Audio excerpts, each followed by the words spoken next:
Today I'm talking with GEORDIE Willis, Creative Director and Education Director at Berry Brothers and Rudd, one of the oldest wine and spirits merchants in the world.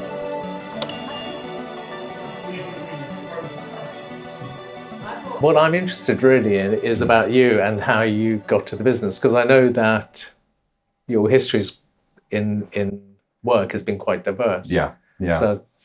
So it's first of all, it's probably interesting to say that it's quite unusual for a wine business to have a creative director, and the question I get more often than anything else is why would a wine business need it? It's completely understandable in a fashion business or in a furniture business, but I think as creative director, I think of it as much about creative thinking as much as the creative manifestation of the brand. But my background was magazines. So I worked in Nat Mags, which became Hearst, working for Harper's Bazaar and Esquire. And I was in a creative agency for a long time as well, but also working here at the weekends because magazines were so badly paid back in those days that actually just having a little bit of extra pocket money was important. So my role is creative director, but it's fairly multifaceted. So I look after things like property here in St James's in London. I look after physical retail here in St James's, and I look after hospitality, which we bundle up into brand experiences. So it's really how the brand manifests itself across every single touch point in the business. I mean, I was actually going to ask you about the creative director role, because it is unusual. You're associated much more with the creative agency, advertising agency, marketing, fashion. Yeah. So on a day-to-day basis, what is your creative director role? Yeah.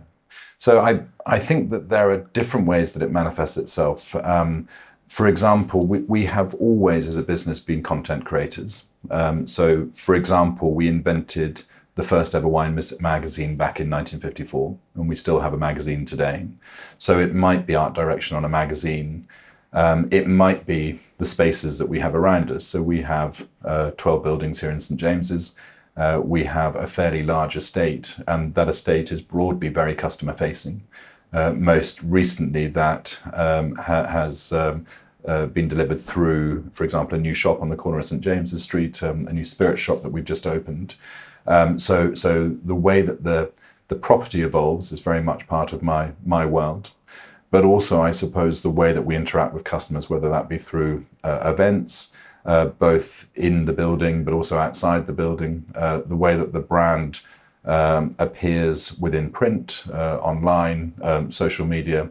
I think all businesses now interact with customers on so many different platforms that actually I would almost encourage more businesses to think about having someone who has creative responsibility. It doesn't necessarily need to be a job in its own right, but someone who is accountable and responsible will help provide that consistency that I think any brand needs.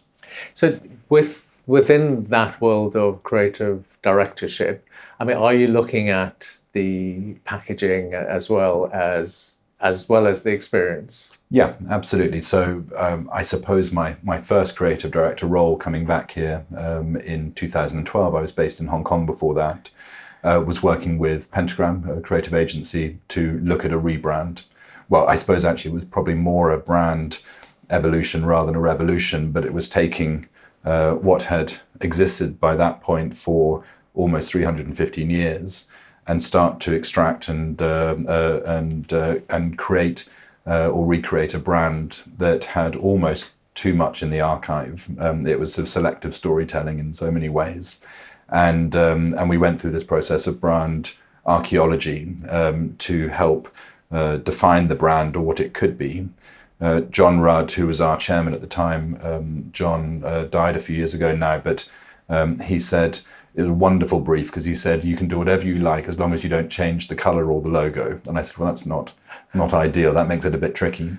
But actually at the time as a business, we were using about 20 different logos around the building. If you walked to the shop, the outside was this rather sludgy green. The vans were dark blue, the bags were white. So there was a piece about consistency and bringing the brand back together. So that, of course, encompassed packaging and also labeling as well. Whilst we are broadly purveyors of other people's goods, we also have wines under our own label.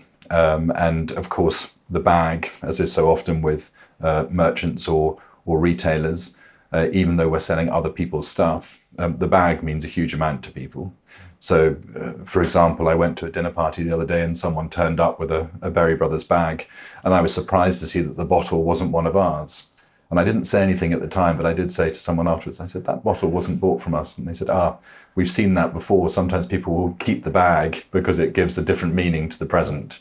So, the whole packaged experience is important to our customers.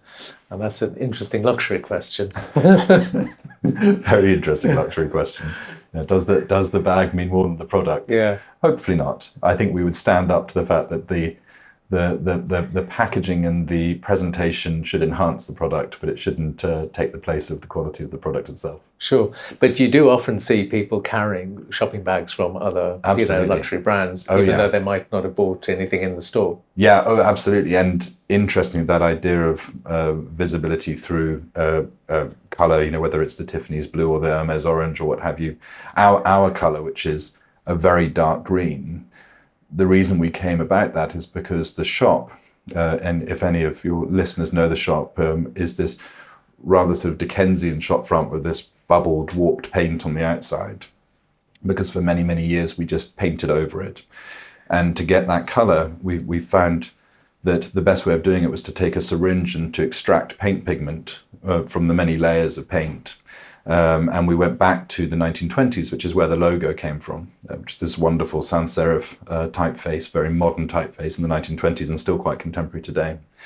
And we were able to match the colour identically to the pigment that was representing the brand in the 1920s. So that sort of depth of detail and interest and craft in the brand has been a sort of fun. There are lots of layers to it, like the shop front. There are lots of layers to the brand. Oh, it's interesting. You talk about the 20s and pigment and paint and all of these things. That it's a patina, isn't it? Yeah, yeah. And I wonder how. I mean, you've got history that dates back to the 17th century. Yeah. How important is that in maintaining this a perception of purveyors of luxury wine and spirits? I think longevity is a shortcut to trust. I think that as a business, we have been evolving for 3 centuries now, but I think the fact that we've been around for a long time, we're lucky enough to have royal warrants as well, which is another indicator of quality, I suppose. More relevant to different audiences perhaps, but certainly something we're very proud of. And I think that the main thing for any heritage brand, and I would consider ourselves a luxury heritage brand, is that you don't spend too much time obsessing about the past. My grandfather, who was chairman for 20 years here, he would say that you have to be careful. If you're spending too much time looking over your shoulder at the past, you tend to bump into the future. And I think there are many merchants and other businesses that have been wonderful businesses that have fallen by the wayside over the years because they've been too interested in their illustrious stories rather than necessarily where they're going. Yeah. And you mentioned your own product, own label product. Yeah. How far back does that stretch? Well, I suppose we've been bottling wine for producers for many, many years. The role of the merchant was always to select the very finest goods from around the world. But for example, on the spirit side, we have been independent bottlers for over 100 years now. That idea of curating, which I think many luxury brands do, finding the very best and bringing it back to a central location, has been something that we've done for, I suppose, depending on how you look at it, for certainly over a century. Wow. Yeah. Within the luxury brand market, and I know you've referred to luxury brands a few times, and there are 2 questions which are going to evolve from this. One is, what do you consider yourself a luxury brand or purveyors of luxury goods? Mm-hmm. And do you see a distinction in that? And often when companies produce goods under their own label, they seem today, at least, to be cheaper, but obviously, or of lesser quality, but more affordable. But in this instance, that's probably the opposite. So let's 2 very good questions, but I'm going to unpack it a little bit. So I think that as purveyors of other people's goods, you are often falling into the trap is perhaps the wrong word, but we are probably a luxury brand without a luxury margin. I think you get your luxury margin through having an integrated supply chain, and we don't do that by and large. We sell other people's goods. So the challenge to a business like us is that we have to take that quite small margin compared to a lot of luxury brands that you would see up, Fifth Avenue or Bond Street. And we have to be really selective and clever with how we reinvest some of that margin back into the luxury experience. Whether or not we're luxury, I think, is probably in the minds of the customer rather than us. We don't necessarily get a price premium because we're selling often the same things as our competitors might be down the road or across the road. And wine is an interesting market like that. However, I do think that people will put a degree of trust in us that if we are presenting a bottle that perhaps you might not have heard of, the fact that we are endorsing it in some way probably would expedite a sale in a way that might not happen if you were buying elsewhere. So trust is a hugely important part. In terms of the entry point, it's a really interesting question, because what we're not, I suppose, doing as a brand is using the brand as an opportunity for a diffusion line. And we've seen that, of course, across many fashion brands. What we are in a position to do, and this is a strength, is because we have, I suppose, two customers. We have the end consumer and we also have the producer. So we think of ourselves as being the almost the closest link between those who make it and those who drink it. Because you have a vantage position in both directions, if you look at our own label products, they will often talk about the person who's making the wine as well. And I think that often what you have with diffusion lines is you are, dare I say it, profiteering from the brand to sell something at an entry point, whether it be sunglasses or lipstick or whatever it might be. For us, we see it as an opportunity to champion some of the producers that we have very long-standing relationships with. And even on the own selection wines, for example, the Berry Brothers logo, which is flanked by two royal warrants, doesn't sit at the top of the label, it sits at the bottom, because it's very much an endorsement rather than necessarily a brand in its own right. Mm. So there's an interesting dynamic between brand and product there. And that's why I'm interested in these conversations, because I often find that where you've got these subtle nuances in language, it has a significant impact on the perception of a product or service. Yeah. So in the, where you speak of, supporting, other suppliers, a brand typically wouldn't. Yeah. And that's why I asked you the question, if you're a purveyor of luxury goods or a brand. And the dynamic between the producers is that often the producers that we're representing are luxury brands in their own right. So if you look at Bordeaux or Burgundy, for example, two of the most well-known wine regions in the world, some of those top wines are really household names, the Chateau Lafitte's, the Haut-Brions, the Latours, and so on. Some of them are even owned by luxury powerhouses now. Yeah. And consequently, when we are selling those products in their own right, it's probably no different the way that a Harrods or a Selfridges or a Fortnum & Masons would sell the brands that they have curated and represent. I suppose the difference for us is, whereas some of those retailers wouldn't necessarily have that depth of producer information on their own label product, and perhaps it's where they see the opportunity for margin and opportunity there. For us, we really want to champion those relationships, because we have some extremely well thought of producers who are happy to co-brand products, which is something that we see a mutual and symbiotic benefit on both sides. Yeah, and I think that's really important. And I think that's where this distinction between luxury, it probably needs to exist. Because what we see more and more, or especially over the past probably 20 years, 30 years, we used to have designer labels. Yeah. Those designer labels don't exist anymore. They're luxury brands. Yeah. Those luxury brands are producing as within a fashion cycle, but companies like yours don't necessarily interact in that same way, because it's not as much about fashion and a cycle. It's more about, I'm making an assumption here, but it's more about the product and this idea of heritage and the quality of the ingredients, and you were speaking earlier about experience, all those things. It seems to me quite a different experience from a global retailer selling, fashion goods. I think fashion, there are lots of quite interesting parallels with the wine world and the fashion world. We talk about the importance of designers in the fashion world. We talk about the importance of producers in the wine world. You sometimes even have super producers changing vineyards and working for someone else. We have vintages in the same way as we have seasons. And we have fashion in the same way that the typical fashion, it's not quite as dynamic as perhaps the fashion world. But you do see things like, for example, there's a classic example of it's rare to drink what your parents drink. We all are, by human nature, rebels. And you will see that if a parent's generation is, let's say, drinking red Bordeaux, the likelihood is that the children might push away from that a little bit and want to be more adventurous. And I think that's very similar to the way that fashion works. Now, equally, things come round and come back in. And I think quality tends to shine through. But you do see things that come through and are fashionable.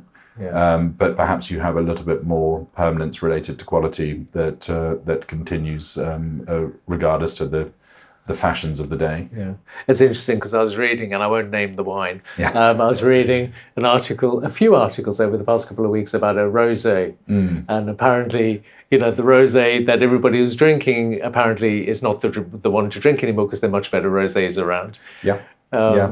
You have. I mean, there are certain parts of the wine world which are more fashion orientated. So, let's say champagne traditionally has been very much about brand, in a very positive way. But champagne houses are more likely to be sponsoring luxury events than chateaus, for example.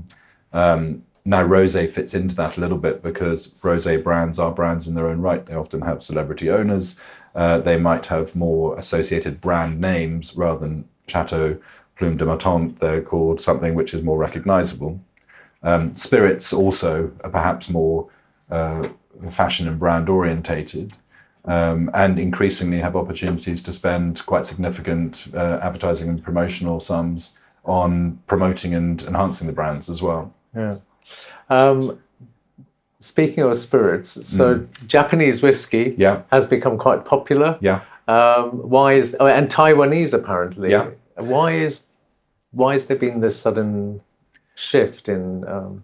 So I think there's a natural curiosity when it comes to consumers, and therefore being the first to know about something is always interesting. Taiwan is relatively straightforward in some ways. Now, both nations are making fantastic whiskey for a start. So if we almost put quality to one side, Taiwan some years ago, a whiskey called Cavalan won an award. It was, I think, a blind tasting, but it won the award for best whiskey in the world. Now, suddenly that creates a buzz, and it is a tremendously good whiskey. But that gave them a provenance and a position that resonated with the global audience. And Japanese whiskey is interesting because the quality, again, is certainly there. But there is something, I think, where you go into the realm of being less empirical and more... Japanese whiskey feels inherently cool. There's something about it. There's something where the label manifests itself on bottle. There's something about it being slightly different. Again, quality put aside, that I think really interests spirits collectors. And spirits collectors, in a way, it's interesting because we have both a wine and a spirit shop. The spirits collectors, perhaps, dare I say it, a little bit more nerdy. They want that depth of story. They want to spend more time. We even see it in terms of dwell time in store. Spirits collectors will spend more time asking questions, looking, coming back, bringing a friend, and so on.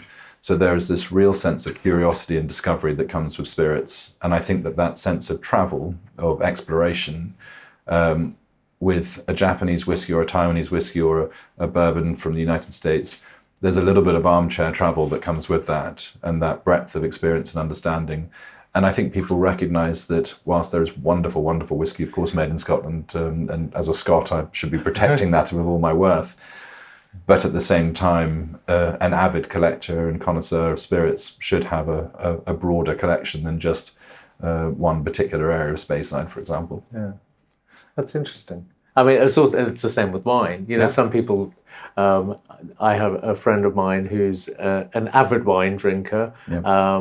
Has just come back from Argentina and said, you know, the wine's so underrated. Yeah.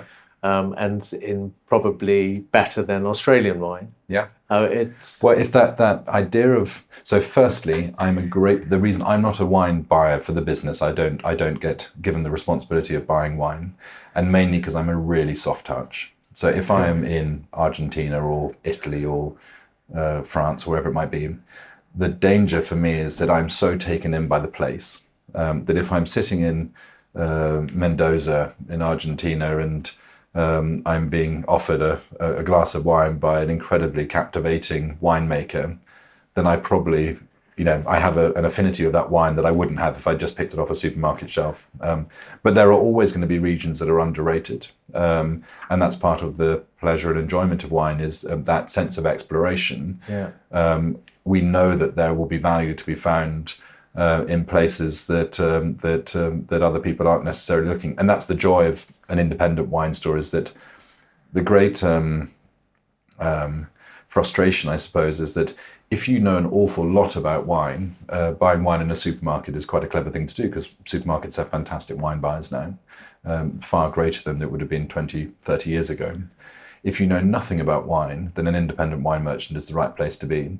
But of course, it's a little bit scary. If you walk into an independent wine merchant for the first time, you can feel a little bit like you're going to be ridiculed, or if you don't know the difference between your Burgundy and your Bordeaux, it's quite daunting.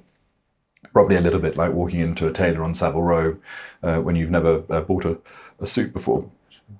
So consequently, part of our role is to make sure that whilst we retain that sense of exclusivity and luxury, we also make sure that anyone that walks in is treated in exactly the same way and is looked after. And I love walking into the shop and seeing people say, I'm going to a barbecue on Friday night and I want to spend £25 and I don't know what to buy. Can you help me? Is just as valid a question as someone coming in and saying, can you tell me about the malolactic fermentation and crop yields of this particular vintage and wine? Yeah. Different courses. Yeah, and that's really important. I mean, you speak about experience Yeah. a lot, Yeah. and the experience of being, captivated by the environment Yeah. is as important in some instances as the actual product. Yeah. I love, I'm a great believer, and I'm biased here because I look after retail here, but I think that increasingly as the digital world evolves, physical retail needs to evolve with it. And I think that wonderful complementary juxtaposition between physical and digital is what luxury brands need to continue to do well.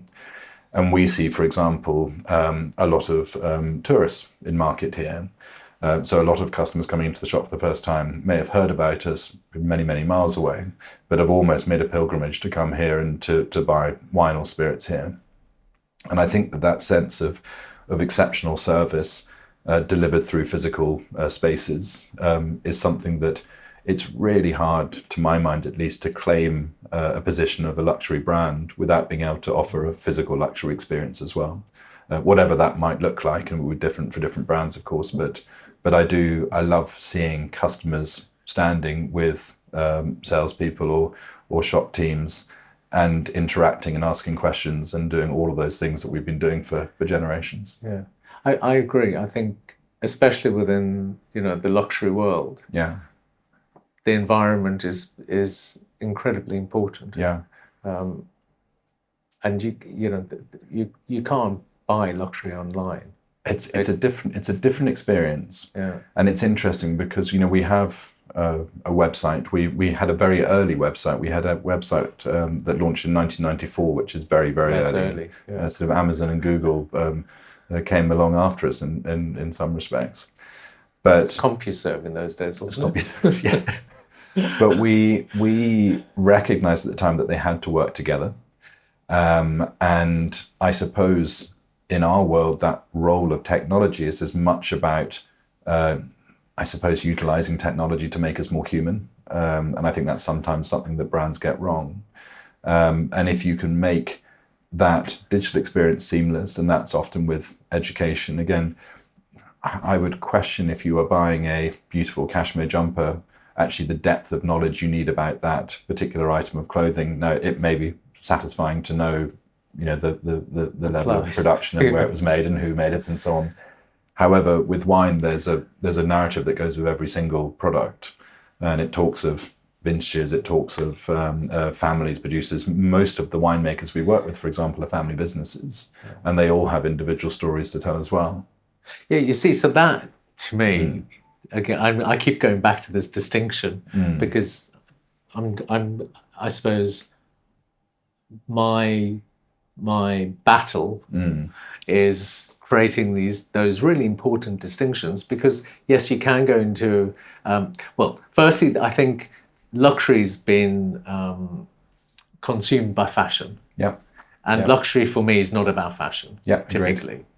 And I think, speaking about, going into a store, buying cashmere jumper, yeah, you might be interested in the ply and where the yarn's from, and how it's been plucked or spun or dyed, whatever that might be. But I think, the points you've raised about a farmer, the person, the place, the investment in the production of a wine or a spirit, it does seem to me to be quite different. There's depth to it. Yeah.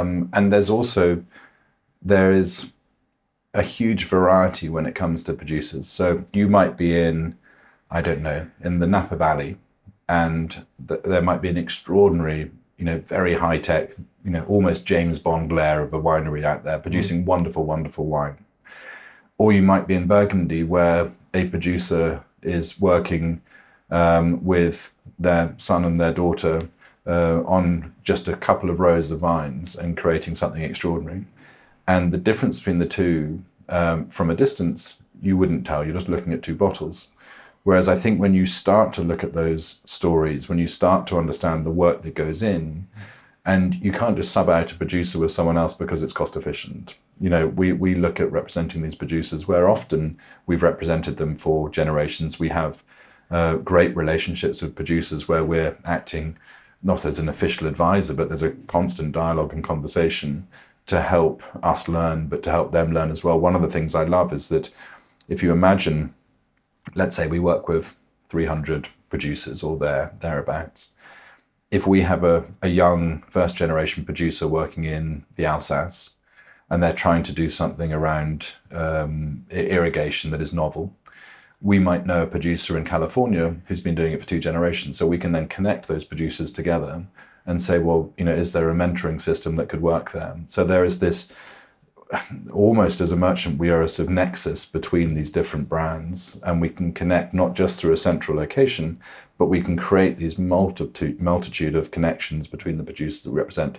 And I don't think that would ever happen necessarily in a traditional retailer. No. But why would it, I suppose? Exactly. And then that just kind of...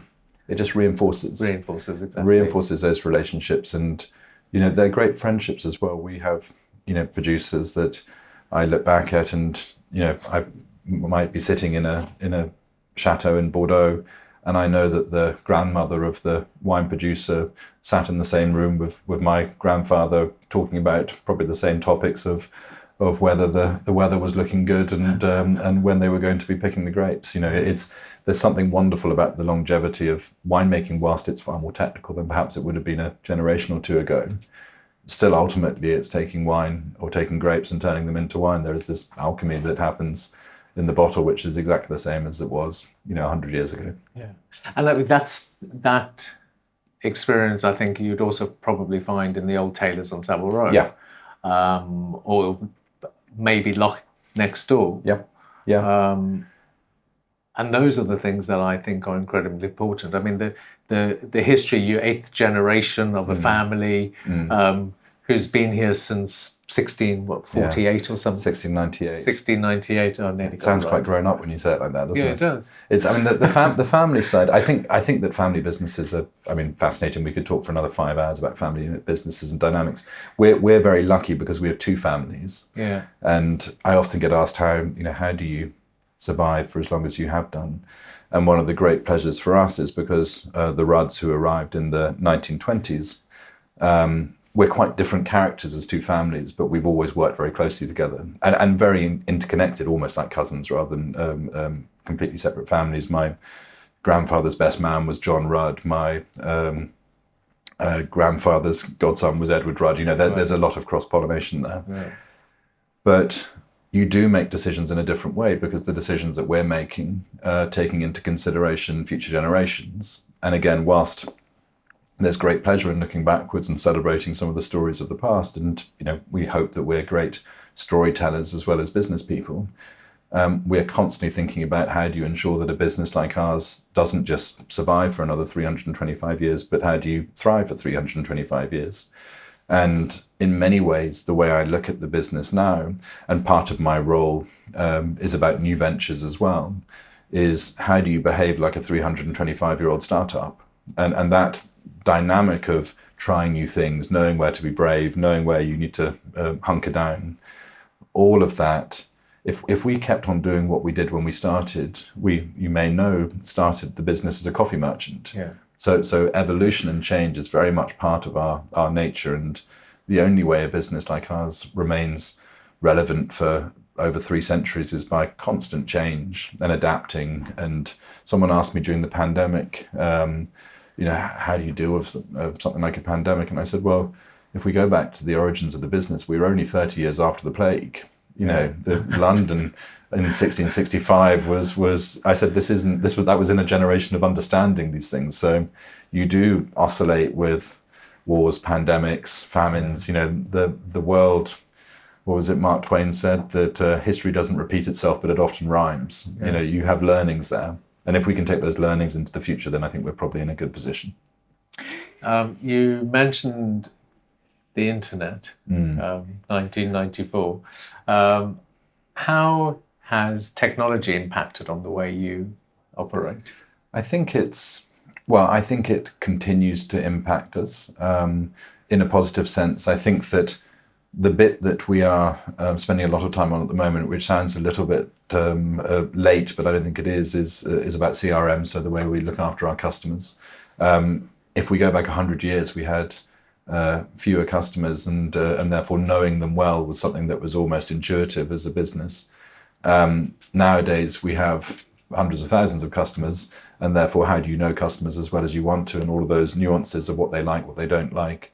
So CRM is hugely important. I think, interestingly, AI, which is obviously a hot topic for everyone, will play a considerable part in the wine world. I think there's opportunities on 2 levels to tell people what to do and what to buy, or help them. And some of those really subtle nuances of your buying habits. So now you may say, well, I know what I like, but that doesn't necessarily make me an expert. If you take what you like and you map it against what other people like, let's say that you and I had a very similar cellar, and we had 10 cases, and 3 of those cases were the same, and another 2 cases were quite similar. We might be able to suggest that we had quite similar taste. Now, if I can then put a wine in front of you and say that someone very similar to your profile really enjoyed this wine, you might be able to say, well, actually, that's probably quite likely to be the case. So I think that AI is going to impact everyone, but I think there are lots of very positive impacts in the wine world and in our world in terms of how we look after customers in that respect. But to really ensure for us as much as anything else is that, we have customers in almost 100 countries around the world, but our offices are Hong Kong, Tokyo, Singapore, and London. The internet allows us to tell those rich stories in multiple regions, and to look after customers who may never make it to St. James's Street. Those opportunities to tell stories. We're in this wonderful pine panelled room at the moment, and actually being able to see that online or hear about it on a podcast or be able to tell that story through our magazine or whatever it might be. Those are great opportunities for people to engage with us in a way that you simply can't if you don't have that sort of digital omnipresence. Yeah. And I mean, that's partly why we thought that for this new season, we'd, go to the place. Yeah. Because, like you said, this is even, for us, it's a pilgrimage. Yeah. You're going somewhere which is amazing, steeped in history, that epitomizes this idea of preservation, business, all those things that are probably more important today, where so many companies are struggling. Yeah. You know, fashion's changing, people's tastes changing, but this is, you know, There's a permanence to it. Yeah. And again, that comes back to trust. But I also think that what I feel very precious about is that this space is, it's more of a theatre than a museum. I think that if it's not used, interestingly, during lockdown, I lived for about 6 months above the shop here, which sounds wonderful. It sounds like a real treat. I didn't drink. I didn't drink for 6 months Right. because I thought it was a good opportunity to have a bit of time off. So I was sitting above one of the greatest collections of wine in the world, and without a corkscrew, which was probably a waste. Right. But what was interesting walking around the building here was how much it started to creak. And what I realized is that actually it's the interaction between humans and place that keep it alive. Yeah. And it would be very easy for us to put a velvet rope in front of the door here and say that no one is to come into these spaces. You can look in, but you can't necessarily use it. But it's the oils on your hands on the banister, it's the constant walking across the floorboards that give that sense of patina and that idea of creating spaces that wear in rather than wear out. When we create new spaces now, we always build in a way that we want them to look better in 10 years rather than look worn out in 10 years. So, for example, with the shop round the corner, the floor is 6 tons of oak. Now, when we first opened the store in 2017, one of the young ladies who worked in there spilt some wine on the floor, and she was terribly worried because it was a new floor and it certainly, left a sort of mark. And she said, well, what are we going to do? We're going to have to scrub it back. And I said, no, because in 10 years' time, it's just another part of the patina. And even the stickers, if you remember back to the pandemic, where we all had these stickers of, keep 1 meter apart, whatever it might be. We had these stickers on the floor. When we peeled those stickers back, they left a sort of ghost of this circle. No. And Neil, who looks after our property maintenance, said, do you want me to clean them back? And I said, no, because in 20 years' time, that's another part of the story. And all of these things where you hope to see things that get better over time, and perhaps that's a luxury of being a business that hopefully will operate out of the same space that it's operated out of for 325 years, for another 300 years, is that you can invest in things in a way that perhaps you wouldn't do if it wasn't your own space. But I'm a great believer that it doesn't become dusty. There'd be a danger in a way of creating something which is that sort of traditional museum. And I see it sometimes with brands when they go down that route, and it always feels a bit of a wasted opportunity. The flip side is that when we create a new retail space, for example, we create it in a way that it feels progressive, but respectful of the tradition here. So, for example, in the shops, we didn't want to create what we have in the reception here, which is very wonky, distorted floorboards. There's no straight lines in this building. And we thought, well, that's going to be a bit Disney if we try and recreate that next door. Why don't we use 100-year-old barrel staves and put them on the ceiling? So we sort of invert the space, and we have history on the ceiling, and the floor will wear in over time. And I think those little nuances and those little connections, even to the extent that the bell in the shop, the bell in the front, you might hear it occasionally in the podcast coming through. The bell in the shop here was made by the Whitechapel Foundry, who also made Big Ben and made the Liberty Bell, sadly no longer around. They closed down just before the pandemic. But one of the last jobs they did was creating the bell for the new shop, which is calibrated to exactly the same pitch and tone as the one here, because we wanted people who were walking into a new space to feel at home. So those sort of subtle nuances, I think, are probably, to my mind, the markers of luxury brands. There's an attention to detail and a genuine care about experience that perhaps brands that don't have the same level of permanence or the same ambition perhaps miss. Perfect. Talking about craftsmanship. Craftsmanship.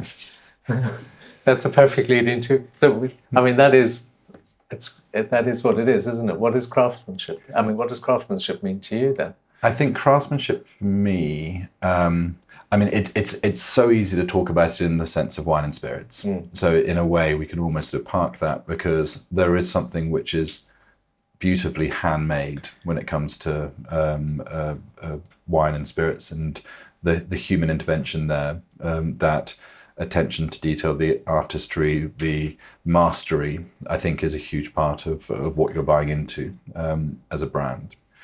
But I think also doing things the right way and thinking about the future. So I think that craftsmanship and heritage and luxury are all connected. They're all bedfellows. I think sometimes brands labour the craftsmanship a bit too much. I mean, there's a danger that you become a little bit less distinct if everyone's doing the same, photography of the leather, the leather belt or whatever it might be. Yeah. But at the same time, I do think that craft will always be an important part of luxury, or I hope it is. Yeah. I think maybe luxury will have gone off piste if it's not. Yeah, I agree. Would you agree with that? Yeah, definitely agree. They're intertwined, aren't they? They should be intertwined. At the minute they're not intertwined, I'd be questioning perhaps what we're paying for. Yeah, because I think your story around the idea of the preservation. You have experiences, so you constantly sharing the interactions you have with the other vineyards, with your customers. All of that is about sharing in it's a very specific way of preserving Berry Brothers and Rudd, which is centered on the customer. Yeah, and I think that any luxury brand, any successful brand actually needs to be customer centric. And we listen to customers a lot. We're lucky because we see our customers a lot. Yeah. And our customers by and large are quite outspoken. They'll tell us if they think we're not getting stuff right. But we, for example, when we look at the range in the shop, every day we have a shop report and we note down every request we've had. Now, some of them are, slightly ridiculous requests, or things that we would never perhaps sell, but we still note it all down. But over a period of time, whether it's over a week or a month or a quarter or a year, you start to see these trends of more and more interest in a particular area. So it might be Japanese whiskey, it might be wines from Greece, or it might be whatever it might be. Sometimes it's about formats, more and more people asking for half bottles rather than bottles. So that very much plays into the conversations that we're having. And of course, we have to trust our own expertise and our ability to curate as a business. But if you're constantly listening, and we have this wonderful opportunity with customers coming into the shop, but also into the cellars downstairs. And there's nothing better than sitting with 3 or 4 customers to hear what they think. And it's quite illuminating sometimes. It terrifies me how many people I meet at the very upper echelons of businesses who don't spend enough time with their customers. And if you're making all your decisions in the boardroom rather than speaking to people that are actually buying your product or your brand, I think you're slightly doomed to make mistakes. Whereas I love hearing both the good and the bad from our customers. And some of it is about, we have by default a supply and demand issue because there are certain things that we sell where there is very limited supply.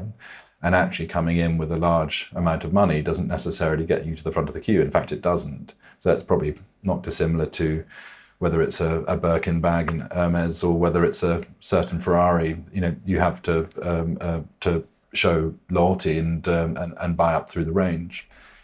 What that means is that we're constantly playing with this dynamic of, in some ways, letting customers down because we can't give them everything they want. So it has to be a dialogue with your customer. I think that brands need to do it increasingly more now as digital becomes more important. More time speaking to customers is going to be helpful to everyone. Well, that's interesting. So do you prioritize the loyal customer? So it depends is the answer.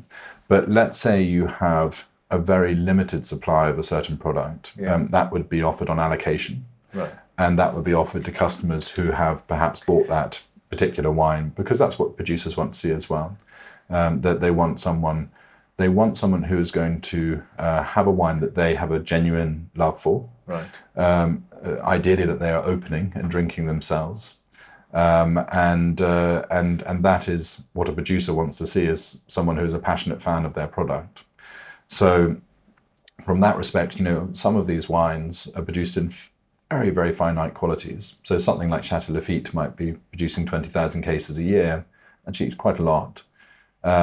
Someone like Domaine Romani Conti, probably the most famous Burgundy wine, can be producing their top wines in 400 bottles. So inevitably there, for certain products, is significantly more demand.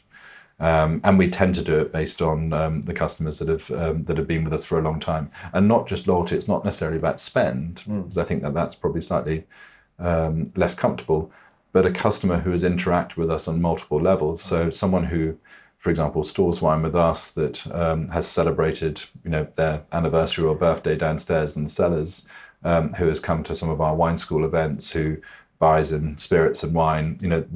The customers that we are closest to are inevitably the ones that we see the most. And those relationships, many of our customers are great friends. And the wine world is small, but I suppose one of the great pleasures of this industry is that it is so conducive to breaking bread and sharing a bottle or having a glass. And we're very fortunate as two families that we sell something which is so enjoyable, rather than selling nuts and bolts or something which is maybe commercially interesting but less emotionally interesting. Yeah, it's interesting. So with the, they're two very distinct wine markets, aren't they? Yeah. There's the collector's market who will buy, store them in temperature-controlled rooms as an investment piece, and then you've got the client who's going to consume, drink the wine. So I think that often they are less distinct than that. Right. So we have a focus absolutely on collectors, but by collectors we don't necessarily mean investors. So for us, collectors are people who store wine for periods of time, knowing that they're buying them perhaps at release and are consuming them later. Right. Now, historically, there was always something which my grandfather would have referred to as a rolling cellar. So, for example, if you bought 2 cases of something, it went up in value over time. You might sell 1 case and spend the earnings back into wine. So the idea was that you could build a modest cellar over time that involved a little bit of buying and selling. Also, I think your taste can change. I remember seeing a friend of mine recently who is very passionate about contemporary art, but he's embarrassed about the stuff that he bought in his 30s. And it's not that it's not good art, but it's not of his taste. He seems to think, I couldn't tell the difference between the new stuff and the old stuff, but he seems to think that the stuff that he bought originally is a little bit one-dimensional, let's say. Yeah. So he is selling the stuff that he bought originally, and he's reinvesting that money into things that he's collecting now. So that sense of collection, that sense of ownership over time, and we have a lot of wine in storage. We have capacity in our warehouses in Hampshire for just over 14 million bottles. Wow. So a lot of our customers are keeping wine in perfect condition, because actually, going back to that sense of trust, if you are storing something with us often for 20, 25 years, perhaps even longer, you need to know that it's well stored and well looked after. Now, the joy for us is when someone takes it out of that cellar and enjoys it themselves. That's the sort of circle of life, as it were. But inevitably, we have customers who perhaps overbuy, they get enthusiastic. There's definitely a sense that customers sometimes have more wine than they can ever consume themselves. Sure. And that would give opportunity to sell a case here and sell a case there. But a lot of those customers are putting the earnings back into buying more wine for consumption. Mm. So thinking of customers purely as investors, I think there are certainly businesses out there who are presenting wine as an investment, quite outspoken about that. I think it's a dangerous world to be getting into. It's not a regulated world. I think that if you are not buying wine for pleasure on some level, then perhaps you're missing the greatest part of it. Yeah. Yeah, it's encouraging to know that people actually drink the wine. They don't only store it. You'd hope so.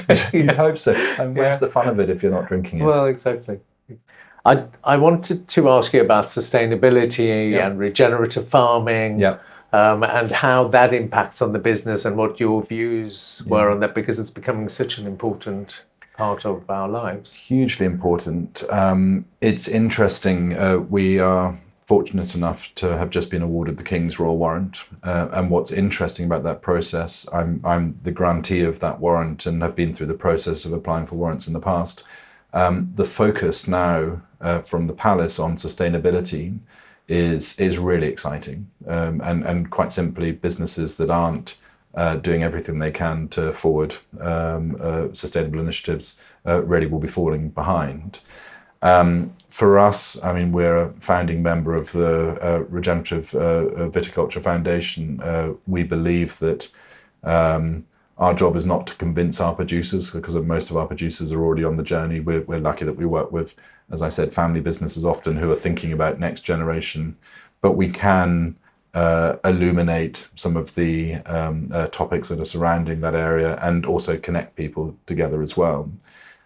We also work with, for example, we distribute a really exciting whiskey called Fielden, which is a relatively new whiskey, an interesting brand to talk to as well.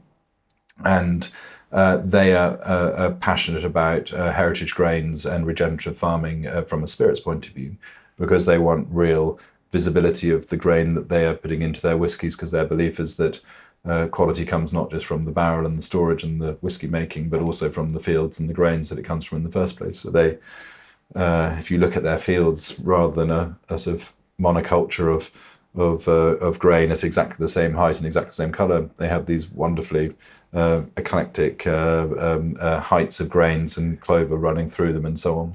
So I think that for any family business that isn't thinking about sustainability in the future, I'd question how long they can really be viable for. Lizzie Rudd as well, who's our chair, I think it's probably fair to say to Lizzie that her legacy will be around sustainability. It's something that she's truly passionate about as well. But we also think it's good business. I mean, it's not just a case of us feeling that it's the right thing to do. I think that it will increasingly become a hygiene factor for brands. I think that there will be an expectation. So everything that we can do now to make sure that we're well positioned for that will stand us in good stead. And I genuinely just think it's going to be something that is normalized going forward for the top brands, that you would be utterly surprised if someone wasn't following those principles and being led in that way, and also being a mouthpiece for sustainable initiatives and so on. Yeah. I mean, this might be a stupid question. Do pesticides impact on the taste of a wine? That's a good question. So I suppose when people are using things like pesticides, it's normally about consistency.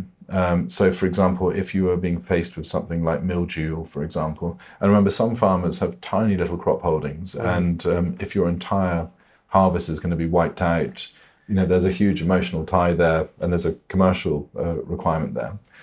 I think looking at it the other direction, there is a movement which has been around for many years now, which is called biodynamics, which is using lots of quite extreme methods. So for example, famously, there's often planting of cow horns with manure and stuff like that. It's a little bit of homeopathic ideas in there as well. Whilst I'm yet to be entirely convinced that it is 100% scientific. What you can taste in the wine, I believe, is the attention to detail and the care. If someone truly cares, and if someone is working in a biodynamic way, they are passionate about the crops that they're producing. So I think you probably can taste it, but it's not necessarily through taint. It's much more through quality of product or end product. What's your favourite wine? My favourite wine? Red, white? It's a really good question. I'm incredibly fickle. Right. So if I've been somewhere nice on holiday and I fall in love with a place, then for the next 3 months I'm mad about Greek wine or Spanish wine or whatever it might be. I'm also, I love wines with stories. So one of the joys of the wines that we have here, we have a family reserve downstairs which has wines going back to the 1830s. And there's something very special about picking a bottle from there and knowing that that bottle has been stored in perfect condition here for 30, 40, 50 years. So any wine with a story, probably. And whiskey, I'm very partial, growing up in Scotland, a good whiskey as well. But I think I've never got stuck on one. I think that life would be a bit boring if you got stuck on one. Very diplomatic. Yeah. Okay. And yeah, the nearly final question is around education. Yeah. Because you are creative director and director of experiences. Yeah. How important are the experiences? Because there's so many of them. Yeah. And to me, in my mind, it plays such an important part. Yeah. Around educating a customer. So it's two-pronged, the question. One is, do you get people who know nothing about wine who are coming in, and do you get people who, customers who come in who might not even buy wine from Yeah, you? we've got a very broad church of customers who come in. We offer around 300 what we call events and education is the department, and the wine school, which is part of that, offers everything from an introduction to wine course, which is a proprietary 6-week course where people can come in having never tried a glass of wine before and come out with, I think, a very rounded education about wine overall. You would be very confident to come in and into any restaurant and look at the wine list, or you'd have a really good understanding of what you like, which is the important thing of all of this. Now, equally, we go up to the other end of the scale where it might be that someone who has been a lifelong collector is interested in trying 3 different wines from one village in Burgundy. So there is a real scale. There's also great opportunity, and again, this is that idea of connecting producers and customers, is that we have lots of producers that come into market and are hosting dinners downstairs where you're not just trying wines, often from their own personal cellars, but you also have the opportunity to talk to those producers about their story and the decisions that they've made along the way. So I think that, as with lots of topics, whilst the academic side can become a little bit stuffy if you're not careful, and it certainly shouldn't be delivered in any way that feels pretentious or exclusive, or in any way exclusive to the detriment of people wanting to come and understand more. I do think that, as with so many things, a little bit of knowledge can enhance the experience, and a little bit of connection to the brand, to understanding their philosophy, the way that they make wine or spirits, can enhance the experience. So we're lucky. We do over 1,000 events a year here. We have lots of customers coming through, and they're such a varied bunch of people that it's we're learning as much from them as they are from us, I hope. Yeah, that's amazing. I mean, 1,000 events a year. That's a lot of events. It wasn't the plan. It wasn't. But then plan. that's proof. There's demand. Yeah, there's demand, and we love seeing people here. And it goes back to the place of having a spiritual home, and St. James's here is that we want people to come and see us. And you'll find, I'm surprised we haven't had it today, as often a tour group will come in and, do you mind if we pop in for a moment? And suddenly you've got a room full of, American tourists looking at the building itself. So, we love sharing it with people. We love showing people around. Amazing. So, GEORDIE, as I always end the podcast, the final question is always, what is your luxury? I actually had to think about this one a little bit, and perhaps the obvious answer, or perhaps what people might expect, is sitting in some fancy Michelin star restaurant enjoying some very expensive bottle of Bordeaux or Burgundy. But it probably isn't. I think that one of my great passions is the outdoors, is nature. I'm lucky enough with wine and spirits to be spending a lot of time out in vineyards and wonderful regions around the world. So it's probably, hiking up a hill in Scotland and not enjoying a bottle of claret, but probably a flask of tea on top of a mountain, which perhaps doesn't sound very luxurious to some people, but for me is probably the perfect luxury. Yeah, but that is the perfect luxury. Perfect way to end. GEORDIE Willis, thank you so much for joining us on the In Pursuit of Luxury podcast. Thank you for having me. Thank you for joining us on this episode of the In Pursuit of Luxury podcast. We look forward to seeing you on the next one.